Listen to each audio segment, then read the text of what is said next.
The only reason I did it, because security was not there. They were 2 steps behind. I'm watching Mixed back. I don't know where this guy's gonna go. Keith Richards, rock's ultimate straight shooter, publicly slammed famous artists he thought were total failures, and his explosive hit list is here. Behind those world-famous guitar licks was a man who always spoke his mind, no matter what. He truly couldn't stand musicians he saw as phonies or just plain bad. Tune in to discover which beloved pop superstar faced Keith Richards' brutal criticism and the one biting word he used to crush their entire career. 1. Elton John. To me, that writing duo of Keith Richards and Mick Jagger is mystifying. Elton, in your long career, have you ever sat in like with those guys and watched how they write? First on Keith Richards' hit list, surprisingly, wasn't a rival guitarist or a flashy frontman in the traditional rock sense, but a piano man known for his sparkle and spectacle, Elton John.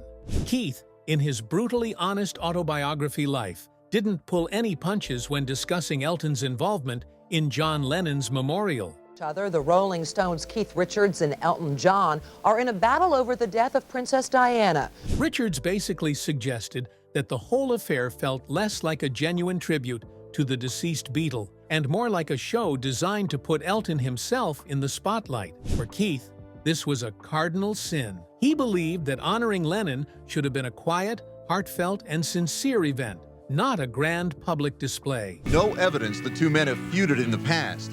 Eden says Elton was clearly furious with Richards. This strong opinion came from Keith's deep-rooted belief in what rock and roll should be: raw, real, and honest. As a key member of the Rolling Stones, a band famous for its rebellious spirit and gritty sound, Keith always put musical truth and sincere emotion way above flashy performances and over-the-top showmanship. I mean, so it's, just whatever reaches you first. Yeah. This very philosophy often made him clash with artists he thought were too theatrical or too focused on the commercial side of things. Elton John, with his wild stage outfits, flamboyant personality, and larger-than-life concerts, was pretty much the exact opposite of Keith's stripped-down, no-nonsense rock and roll style. I don't normally play a white piano, so it was made by Bill Witten, who was an incredible LA designer. Now, Elton John and John Lennon were genuinely good friends. They even worked together on the hit song, Whatever Gets You Through the Night. But Keith seemed to think that the huge, showy nature of the memorial event just wasn't what Lennon himself would have wanted. Lennon was known for his straightforward, often blunt attitude, and frequently criticized the music industry's obsession with fame, ego, and self-promotion. In his later years, Lennon had even tried to distance himself from the massive Beatles fame, preferring a more private life with Yoko Ono and their son, Sean. So, from Keith's point of view, turning Lennon's memorial into a massive, high-profile event went against everything Lennon valued. On top of this, Keith might have been using the memorial criticism to air his general dislike for Elton John's whole persona and career. These two rock legends had a tricky relationship for years. They like you. Oh, yeah, there you go. Hey, I've listened to your stuff for years. It's nice to have you here finally. Thank you, yes. I've always wanted to see that thing. It's just a coffee cup and somebody put a picture on it.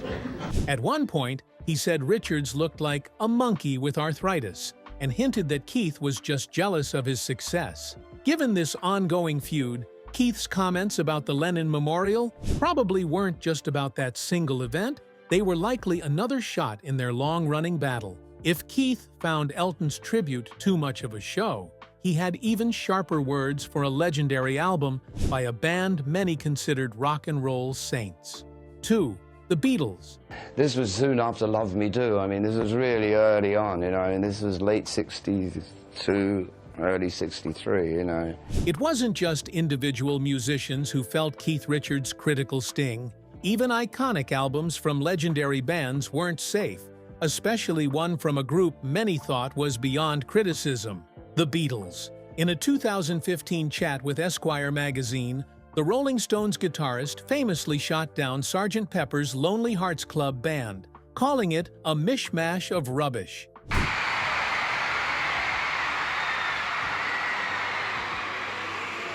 This blunt statement stirred up a hornet's nest among music fans and critics, because Sgt. Pepper is almost universally praised as one of the greatest and most groundbreaking albums ever made. But for Keith, that album was the moment the Beatles strayed too far into what he saw as pointless studio tricks, losing the raw, exciting energy that, in his mind, made rock music truly powerful.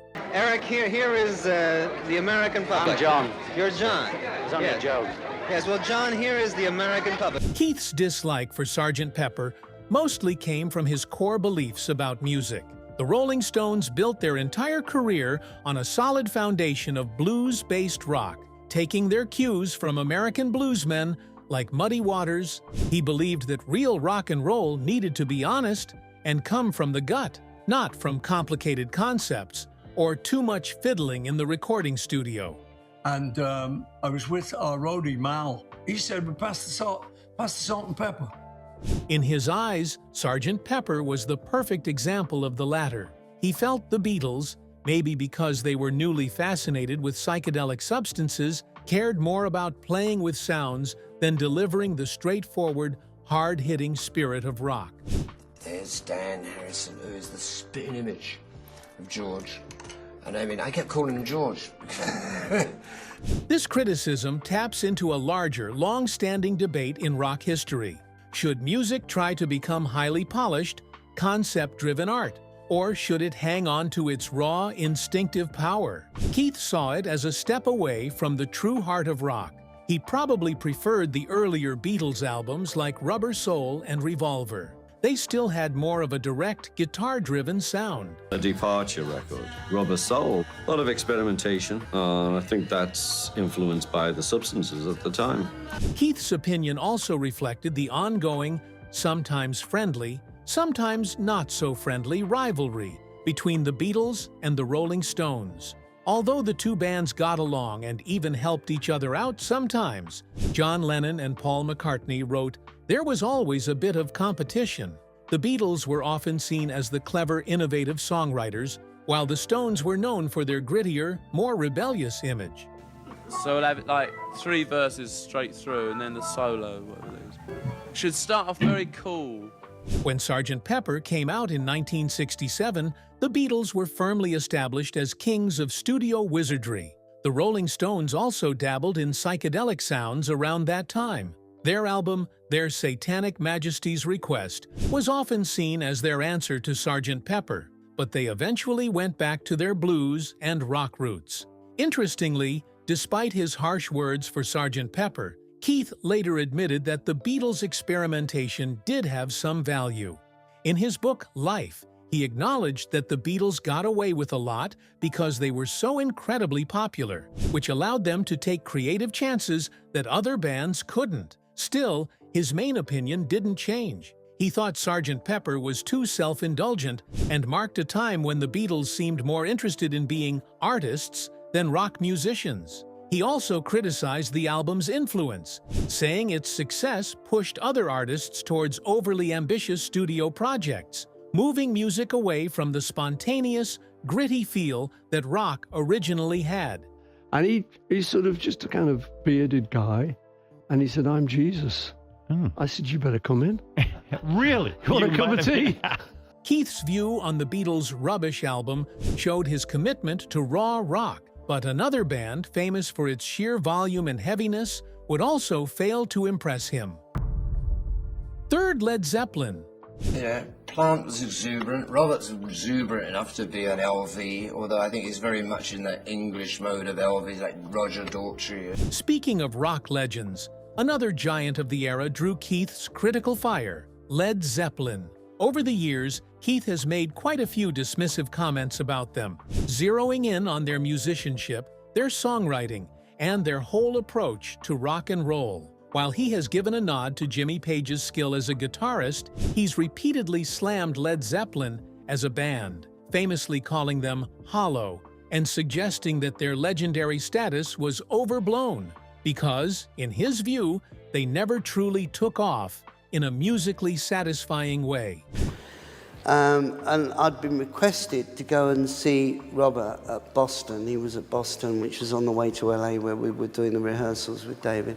One of Keith's main beefs with Led Zeppelin seemed to be what he saw as a lack of realness. Keith built his entire career on the raw, blues-soaked foundation of the Rolling Stones. He always valued groove, feel, and soul much more than just being technically brilliant or flashy on an instrument.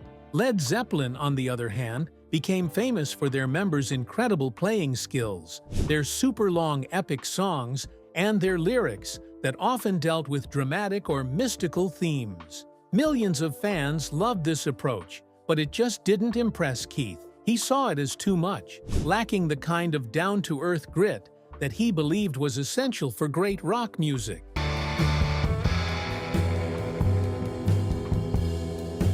In one interview, Keith mentioned that Jimmy Page was a great studio musician before Led Zeppelin, but seemed to imply that Page wasn't as good as a bandleader. This is an interesting point because Page did have a very successful career playing on other people's records before he formed Led Zeppelin. Keith's comment suggests that while he respected Page's technical talent, he didn't think Led Zeppelin as a band had the right chemistry or the songwriting depth to match up to other great rock bands of that time. To Keith, it was like they had all the fireworks, but not enough heart.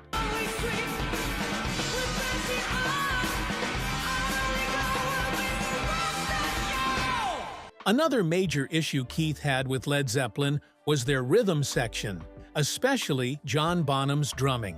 Bonham is widely considered one of the greatest rock drummers ever, known for his power and unique sound. But Keith was totally unimpressed. He said he found Bonham's playing too heavy-handed and missing the kind of swing and groove he admired in drummers like his own bandmate, Charlie Watts. This criticism really highlights one of the basic differences between the Rolling Stones and Led Zeppelin. Oh man, look at Jason's kit. Look at this bad. Be a surprise.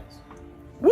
I love surprises! The Stones were all about that blues and early rock and roll feel, with a strong emphasis on making you want to move. Led Zeppelin, however, pushed rock into a heavier, louder, more bombastic direction.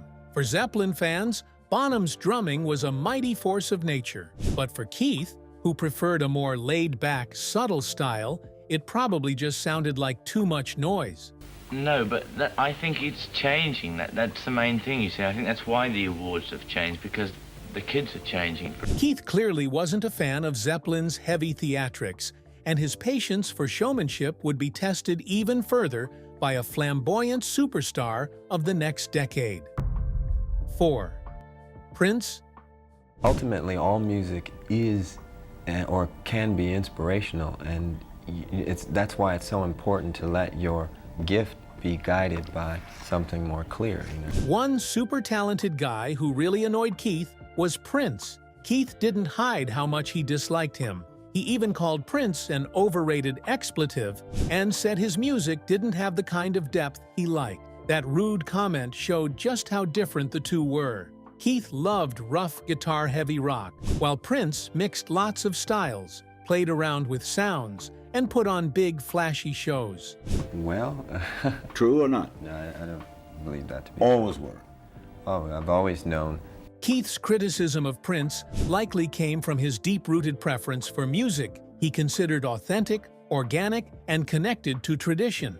As a lifelong supporter of blues-based rock, Keith valued simplicity, groove, and a musicality that felt natural and not overly forced. Prince, however, was famous for his style that defied easy labels. He smoothly blended rock, funk, R&B, and pop, and presented it all with a highly stylized androgynous, meaning neither clearly male nor female, stage persona. Hey, I ain't got no money, but honey, I'm rich on personality, yeah. While this made Prince one of the most innovative and exciting artists of his time, it also made him a target for rock purists like Keith. Keith often saw theatricality and excessive studio production as distractions from the real music itself. And then we heard his voice. Are most of the kids in favor of the picketing? Yep. How come?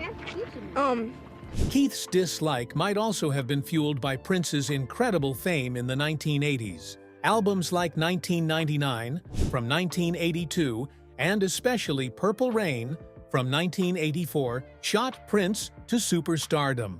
He became one of the most influential and commercially successful artists of that decade. Prince's remarkable ability to appeal to both pop and rock fans, combined with his mastery of multiple instruments and brilliance as a songwriter, truly set him apart. However, for Keith, who had spent decades earning his rock and roll credibility through constant touring and a back-to-basics approach to music, Prince's quick rise to fame and his wide appeal might have seemed somehow faked or too polished. Is there any song that you wrote that is so personal to you that you just don't want anybody to touch it? No, no. Another likely point of conflict was Prince's stage image. The Rolling Stones, despite their rebellious reputation, always kept a certain gritty, rough-around-the-edges energy. Prince, on the other hand, fully embraced theatricality. He wore flamboyant outfits and delivered charged performances. Keith had previously criticized artists like David Bowie and Elton John for similar reasons, and he may have seen Prince's stagecraft as too much, prioritizing image over actual musical substance. Money is one thing, but reverence for life and service to others is the key to getting off this planet. Prince's flashy 80s pop fusion clearly irked Keith, but his disdain extended to an entire genre that took rock's heaviness to a whole new, darker level. 5. Black Sabbath. Used as an example, for instance, we were stopped from going to certain places because they were simply afraid of what we might do. It was like rape and pillage, you know, which is not such a nice thing to say, but I think some people felt that way about us. Just you, though. The pop experiments of the 80s weren't the only sounds he hated. An entire genre of music, born from rock's heavier and darker side, also earned his signature scorn. That genre was heavy metal, and one of its founding fathers. What other things do you like? Ice cream. I like all sorts of different things. Pink socks. What way? Well, what do you do to relax? Smoke marijuana. You were joking when you said that, of course. Yeah, right. Black Sabbath felt Keith's critical lash. Keith once stated very clearly that he never liked that sort of music, and then, twisting the knife, added that he always thought it was great for comedy. This remark, while maybe sounding a bit lighthearted, perfectly highlighted the massive gap between his musical values and the style embraced by heavy metal bands. I change it from day to day depending on what mood any guy in the band is in. Sometimes he'll be crazy, you'll be crazy, you know. And some days, you know, we just have a bundle of fun. We just go over there. Most nights, 9 times, like for instance, we hadn't played together for 6 weeks before we went to Japan. And it sounded like it. The first night was a bit iffy. Oh, it was real dodgy the first night.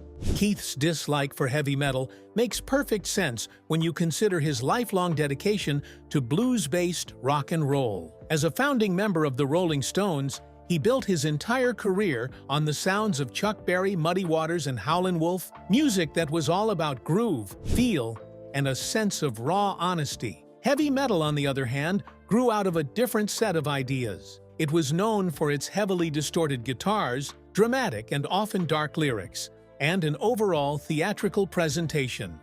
Bands like Black Sabbath took blues influences but pushed them into much heavier, more aggressive territory. They used themes of doom, darkness, and rebellion in a way that made them very different from traditional rock.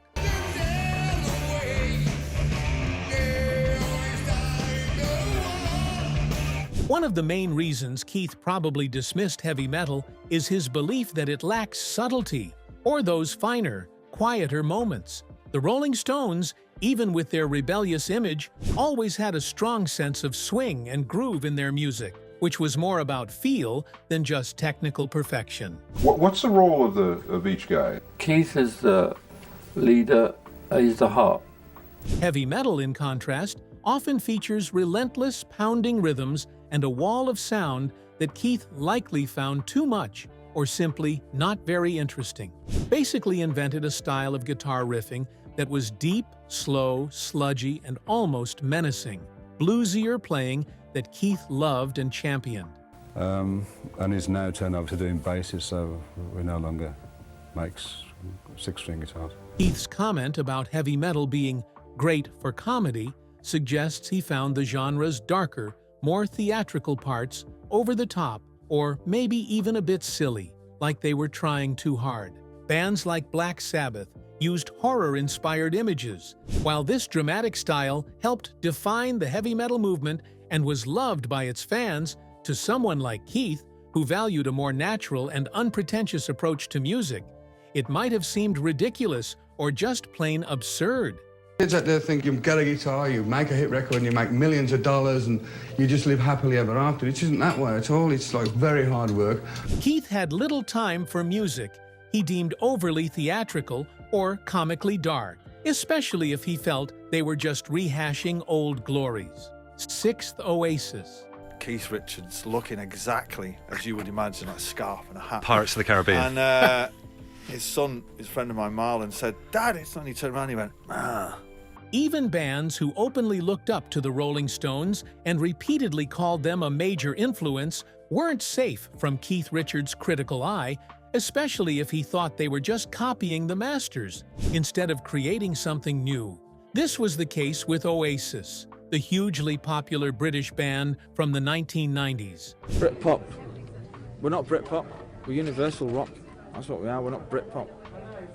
Despite Noel and Liam Gallagher, the brothers at the heart of Oasis, frequently expressing their admiration for the Stones, Richards remained largely unimpressed with both their music and their very public personal dramas.